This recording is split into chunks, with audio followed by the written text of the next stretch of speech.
Hello students, cytology के अंदर अपना मेन टॉपिक चल रहा था सेल स्ट्रक्चर। सेल की स्ट्रक्चर की स्टडी अपन कर रहे थे, जिसमें अपन एक बेसिक सेल की स्ट्रक्चर में बाहर से अंदर की तरफ अपन अलग अलग कंपोनेंट की स्टडी कर रहे थे, जिसमें अपने सबसे पहले सेल वॉल को स्टडी किया था। उसके बाद में सेल मेम्ब्रेन को स्टडी किया। प्रीवियस वीडियो में सेल मेम्ब्रेन का फ्लूइड मोज़ेक मॉडल जो सिंगर और निकोलसन ने दिया था, उसके बारे में स्टडी अपन ने कर ली थी।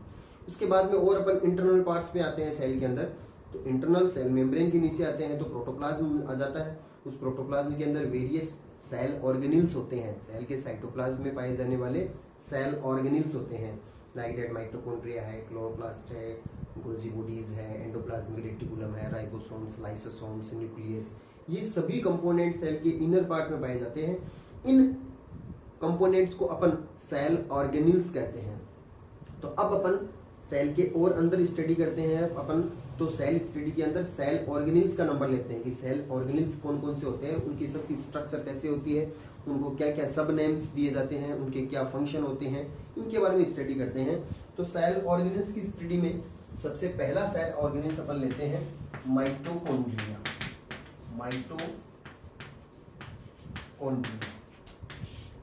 माइटोकॉन्ड्रिया एक सबसे इंपॉर्टेंट सेल ऑर्गेनिल्स है, जो सेल के अंदर, हर एक सेल के अंदर प्रेजेंट होता है, प्रोकैरियोटिक सेल्स को छोड़ करके। अपन यूकैरियोटिक सेल्स को एग्जांपल लेकर के स्टडी कर रहे हैं यहाँ पर, कि प्रोकैरियोटिक सेल्स में तो माइटोकॉन्ड्रिया, ये जो मेम्ब्रेनस सेल ऑर्गेनिल्स है, ये एब्सेंट ही होते हैं।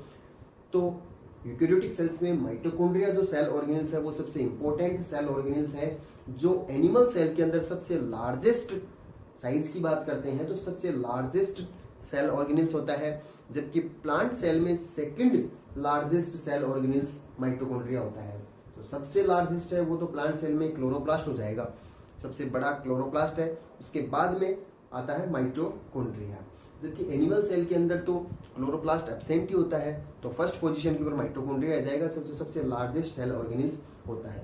ठीक है, अब अपन बात करते हैं कि माइटोकॉन्ड्रिया की सबसे पहले हिस्टोरिकल इवेंट, यानी कौन कौन से साइंटिस्टों ने इसकी डिस्कवरी की, किसने सबसे पहले ऑब्जर्व किया, किसने इसका क्या नेम दिया था। तो साइंटिस्टों के नेम में सबसे पहले साइंटिस्ट का नाम देखते हैं अपन, कोलिकर नेम के साइंटिस्ट ने सबसे पहले ऑब्जर्व किया था माइटोकॉन्ड्रिया को, ऑब्जर्व किया था। इसमें इंसेक्ट जो होते हैं ना, उन इंसेक्ट के अंदर सबसे पहले माइटोकॉन्ड्रिया को देखा था, ऑब्जर्व किया था कोलिकर ने। उसके बाद में अपन बात करते हैं फ्लेमिंग नेम के साइंटिस्ट ने माइटोकॉन्ड्रिया की स्टडी की और इसका नाम दिया था फीला। फ्लेमिंग ने माइटोकॉन्ड्रिया का नाम फीला दिया था। उसके बाद में एक साइंटिस्ट है एल्टमान नेम के साइंटिस्ट ने माइटोकॉन्ड्रिया की स्टडी की और इसका नेम दिया था बायोप्लास्ट। क्या नाम दिया था? बायोप्लास्ट नेम एल्टमान ने दिया था। उसके बाद में एक साइंटिस्ट का नाम आता है सी बेंडा नेम के साइंटिस्ट ने माइटोकॉन्ड्रिया का, जो ये नाम अपन आज स्टडी कर रहे हैं माइटोकॉन्ड्रिया नेम, वो सी बेंडा ने इसका माइटोकॉन्ड्रिया नेम दिया था। बात समझ में आई? यहाँ से बहुत सारे कॉम्पिटिटिव में कुछ क्वेश्चन पूछ लिए जाते हैं कि सबसे पहले ऑब्जर्व किसने किया? कोलिकर ने किया था। फीला नेम किसने दिया? माइटोकॉन्ड्रिया का फीला नेम किसने दिया?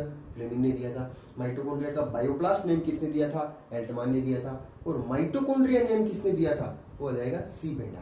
ये हो गए माइटोकॉन्ड्रिया से रिलेटेड हिस्टोरिकल इवेंट, यानी साइंटिस्टों के नेम। इसके बाद में अपन बात करते हैं माइटोकॉन्ड्रिया की स्ट्रक्चर ऑफ माइटोकॉन्ड्रिया। तो माइटोकॉन्ड्रिया की स्ट्रक्चर को अपन डायग्रामेटिकली देखते हैं। तो माइटोकॉन्ड्रिया जो है वो एक डबल मेम्ब्रेनस सेल ऑर्गेनिल्स है, यानी ये एक ऐसा सेल ऑर्गेनिल्स है जिसके चारों तरफ दो मेम्ब्रेन प्रेजेंट होती है। डबल मेम्ब्रेनस सेल ऑर्गेनिल्स है जिसकी स्ट्रक्चर, सबसे पहले अपन नंबर्स की बात करते हैं, यानी एक सेल में नंबर ऑफ माइटोकॉन्ड्रिया कितनी होती है, यानी कितनी नंबर्स होते हैं। तो देखो, अपन जनरली एक डायग्राम बनाते हैं सेल का, तो उसमें माइटोकॉन्ड्रिया को 1 या 2 दिखाते हैं, मगर ऐसा नहीं होता है। ये डिपेंड करता है उस सेल, उस ऑर्गेनिज्म के ऊपर कि किस ऑर्गेनिज्म की सेल है और उस ऑर्गेनिज्म की किस बॉडी के किस पार्ट्स की सेल है। यानी माइटोकॉन्ड्रिया के नंबर्स वेरी करते हैं, यानी अलग अलग सेल्स में इनके नंबर्स अलग अलग होते हैं। इनके नंबर्स एक माइटोकॉन्ड्रिया से लेकर 1 लाख तक माइटोकॉन्ड्रिया प्रेजेंट होती है, यानी नंबर्स वेरी करते हैं। हर एक सेल में इनके नंबर्स जो होते हैं डिफरेंट होते हैं, अलग अलग होते हैं। ठीक है, सबसे ज्यादा मैक्सिमम नंबर्स ऑफ माइटोकॉन्ड्रिया, जो बर्ड्स जो होते हैं उनकी जो फ्लाइंग मसल्स जो होती है उनके अंदर नंबर ऑफ माइटोकॉन्ड्रिया सबसे ज्यादा होते हैं। क्योंकि फ्लाइंग मसल्स में कंटिन्यू एनर्जी चाहिए, फ्लाई करते हैं बर्ड्स, तो उनकी मसल्स जो होती है में कंटिन्यू एनर्जी कंज्यूम होती है। और माइटोकॉन्ड्रिया का इंपॉर्टेंट फंक्शन अपन को बताइए एनर्जी का प्रोडक्शन करना, एटीपी फॉर्म में एनर्जी प्रोडक्शन करना होता है। इसलिए बॉडी के जिस पार्ट में सबसे ज़्यादा एनर्जी रिक्वायर्ड होती है उस पार्ट के अंदर, उस पार्ट की सेल्स में नंबर ऑफ माइटोकॉन्ड्रिया सबसे ज़्यादा होती है। ठीक है, तो लार्जेस्ट जो होते हैं वो बर्ड्स जो होते हैं उनकी फ्लाइंग मसल्स के अंदर होते हैं। तो नंबर्स अपन फिक्स नहीं बता सकते कि एक सेल में माइटोकॉन्ड्रिया इतने होते हैं क्या, वो डिफरेंट अलग अलग सेल्स में अलग अलग होते हैं। अब हम बात करते हैं शेप की, तो मैक्सिमम माइटोकॉन्ड्रिया जो होती है, मैक्सिमम सेल्स में माइटोकॉन्ड्रिया जो होती है उसकी शेप जो होती है वो ओवल शेप में होती है, यानी सर्कुलर से ओवल शेप के अंदर इसकी स्ट्रक्चर होती है। तो मैं आपको इस टाइप से डायग्राम बना के बता रहा हूँ कि ये एक माइटोकॉन्ड्रिया की स्ट्रक्चर ऐसी होती है। अब मैंने आपको बताया कि डबल मेम्ब्रेनस है, 2 मेम्ब्रेन प्रेजेंट होती है। ये तो एक मेम्ब्रेन तो ये होगी जो सबसे एक्सटर्नल मेम्ब्रेन है, उसके बाद में इसके नीचे की तरफ इनर मेम्ब्रेन होती है। इसकी इनर मेम्ब्रेन इस टाइप से कंटिन्यूस अपन ने फॉर्म में बनाई, वैसे कंटिन्यूस नहीं होती है। इनर मेम्ब्रेन जो होती है वो एक रेगुलर इंटरवल के बाद में, यानी थोड़ी थोड़ी देर बाद में अंदर की तरफ इनफोल्डिंग स्ट्रक्चर का फॉर्मेशन करती है, यानी अंदर की तरफ ऐसे घूम करके लूप बना देती है। फिर आगे चली, फिर इस प्रकार से इनफोल्डिंग स्ट्रक्चर बनाई, फिर यहाँ पर इनफोल्डिंग स्ट्रक्चर बनाई, ऐसे इनफोल्डिंग स्ट्रक्चर, इस टाइप से जगह जगह पर इनफोल्डिंग स्ट्रक्चर का फॉर्मेशन करती रहती है। तो अब अपने पास क्लियरली 2 मेम्ब्रेन हो गई है माइटोकॉन्ड्रिया के अंदर। ये तो कहलाती है आउटर मेम्ब्रेन, आउटर मेम्ब्रेन, और ये हो जाती है इनर मेम्ब्रेन। ठीक है, 2 मेम्ब्रेन हो गई, आउटर मेम्ब्रेन कंटिन्यूअस है, इनर मेम्ब्रेन में इनफोल्डिंग स्ट्रक्चर बनी है। इन स्ट्रक्चर का भी अलग नेम होता है, अलग फंक्शन होता है, वो मैं आपको आगे बताऊंगा। दोनों मेम्ब्रेन के बीच में कुछ स्पेस है, दोनों मेम्ब्रेन के बीच का जो स्पेस होता है उसको पेरीमाइटोकॉन्ड्रियल स्पेस कहा जाता है, पेरीमाइटोकॉन्ड्रियल स्पेस। ठीक है, इसके बाद में अपन अंदर की तरफ आते हैं, तो इनर मेम्ब्रेन के इनर साइड का जो पोर्शन होता है, ये वाला पोर्शन, इस पोर्शन को कहा जाता है मैट्रिक्स, यानी अंदर वाला कंप्लीट पोर्शन जो है उसको मैट्रिक्स कहा जाता है, यानी ये पार्ट कहलाता है मैट्रिक्स। ठीक है, मैट्रिक्स वाला पार्ट जो होता है उसके अंदर भी बहुत सारे अलग अलग सब्सटेंस पाए जाते हैं, लाइक दैट डीएनए। माइटोकॉन्ड्रिया के अंदर नेक्ड डीएनए, सर्कुलर और नेक्ड डीएनए का मॉलिक्यूल्स प्रेजेंट होता है। सर्कुलर और नेक्ड का मतलब केवल डीएनए का मॉलिक्यूल है, प्रोटीन के साथ में, स्टोन प्रोटीन के साथ में कंबाइन नहीं है। तो नेक्ड और सर्कुलर डीएनए का मॉलिक्यूल, साथ में राइबोसोम्स के मॉलिक्यूल्स भी प्रेजेंट होते हैं। अब देखो, डीएनए जो होता है मोस्टली सेल के अंदर कहाँ प्रेजेंट होता है, न्यूक्लियस में पाया जाता है। एक जेनेटिक मटेरियल है डीएनए स्टोन प्रोटीन के साथ में कंबाइन होकर के क्रोमोसोम्स बनाता है। तो ये क्रोमोसोम्स और डीएनए, ये तो अपन ने अब तक तो ये पढ़ा था कि न्यूक्लियस में प्रेजेंट होता है। एक सेल का अपन डायग्राम बनाते हैं तो सेल के अंदर न्यूक्लियस जो बनाती है, उस न्यूक्लियस के अंदर डीएनए को दिखाते हैं। मगर मैं यहाँ पर बता रहा हूँ कि डीएनए माइटोकॉन्ड्रिया के अंदर भी है, बिल्कुल सही बता रहा हूँ मैं आपको।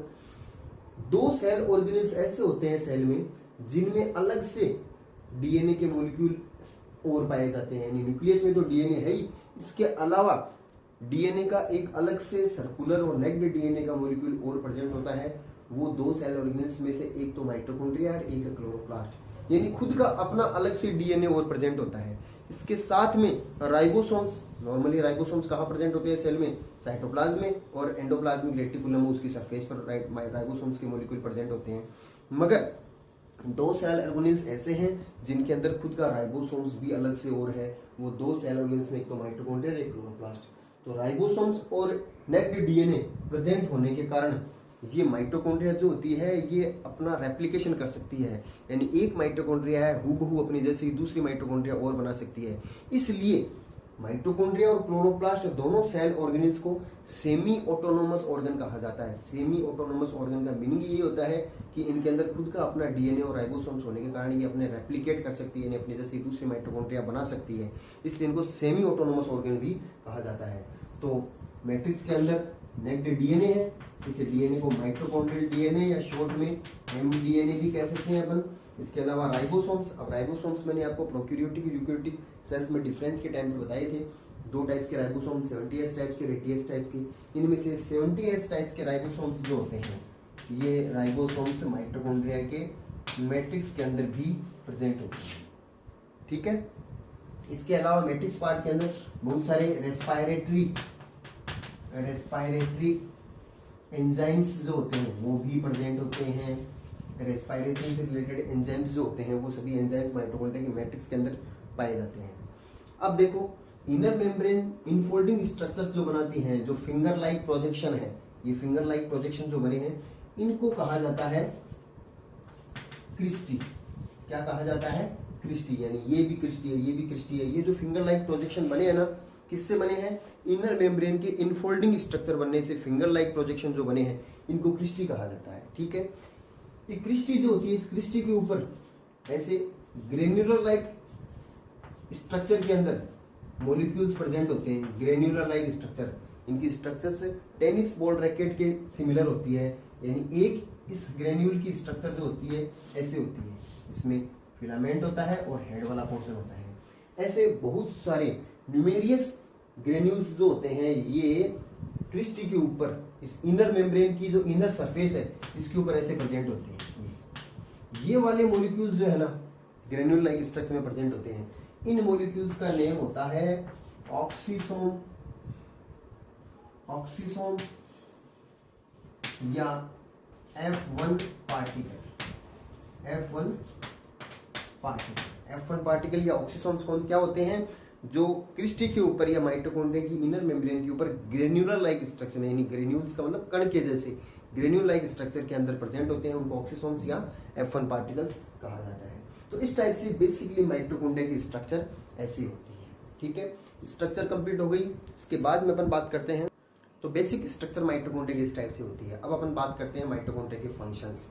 माइटोकॉन्ड्रिया के क्या क्या फंक्शन होते हैं? तो नंबर 1 फंक्शन देखो, माइटोकॉन्ड्रिया की मैट्रिक्स वाला पार्ट जो होता है उसमें रेस्पिरेशन से रिलेटेड बहुत सारे एंजाइम होते हैं। तो माइटोकॉन्ड्रिया रेस्पिरेशन से रिलेटेड एक इंपॉर्टेंट साइट होती है। यानी रेस्पिरेशन जो होता है ना, सेलुलर रेस्पिरेशन, देखो रेस्पिरेशन जो अपन अलग से अपन पढ़ेंगे प्लांट फिजियो के अंदर, उसमें आपको डिटेल से बताऊंगा। रेस्पिरेशन के अंदर ऑक्सी अनऑक्सी टाइप्स के रेस्पिरेशन होते हैं। इसमें ऑक्सी रेस्पिरेशन जो होता है, जो सेलुलर रेस्पिरेशन होता है, उसकी साइट जो होती है, उसकी जगह जो होती है, वो मेन साइट जो होती है माइटोकॉन्ड्रिया का मैट्रिक्स वाला पार्ट ही होता है। तो सेलुलर रेस्पिरेशन के लिए इंपॉर्टेंट प्लेस प्रोवाइड करती है, number 1 function. Number 2 function, respiration का रिजल्ट होता है, रेस्पिरेशन जब होता है किसी भी फूड मटेरियल जो अपन बॉडी के अंदर लेते हैं, इंजेस्ट करते हैं, उसके बाद में उसका ऑक्सीजन की प्रेजेंस के अंदर उसका डिग्रेडेशन होता है, ऑक्सी रेस्पिरेशन होता है। तो उसके अंदर क्या होता है कि अपने फूड जो होता है उससे अपन को एनर्जी मिलती है। एनर्जी किस फॉर्म में मिलती है? एटीपी फॉर्म में मिलती है। तो रेस्पिरेशन के थ्रू एटीपी का प्रोडक्शन जो होता है वो भी माइटोकॉन्ड्रिया के मैट्रिक्स वाले पोर्शन में, यानी इस इनर जो मेम्ब्रेन होती है ना, इसके ऊपर एटीपी का प्रोडक्शन होता है। माइटोकॉन्ड्रिया की इनर मेम्ब्रेन के जो ऑक्सीसोम्स जो होते हैं, इस मेम्ब्रेन के ऊपर एटीपी प्रोडक्शन का काम होता है। यानी माइटोकॉन्ड्रिया के अंदर एनर्जी का कंटिन्यू प्रोडक्शन होता है, एटीपी का कंटिन्यू प्रोडक्शन होता रहता है। इसलिए माइटोकॉन्ड्रिया को power house of the cell भी कहा जाता है। पावर का प्रोडक्शन हो रहा है ना, एनर्जी प्रोडक्ट प्रोड्यूस हो रही है, इसलिए माइटोकॉन्ड्रिया को power house of the cell भी कहा जाता है। इंपॉर्टेंट क्वेश्चन है ये, ध्यान रखना। Power house of the cell किस सेल ऑर्गेनल को कहते हैं? माइटोकॉन्ड्रिया को कहते हैं। ठीक है, तो ये माइटोकॉन्ड्रिया के फंक्शंस होते हैं। रेस्पिरेशन से रिलेटेड होता है और एनर्जी प्रोडक्शन के अंदर इसका रोल होता है। ठीक है, ये अपना माइटोकॉन्ड्रिया वाला सेल ऑर्गेनल्स वाला टॉपिक है, ये कंप्लीट होता है। नेक्स्ट वीडियो के अंदर अपन एक न्यू सेल ऑर्गेन्स को लेकर के फिर से वीडियो स्टार्ट करेंगे। Thank you.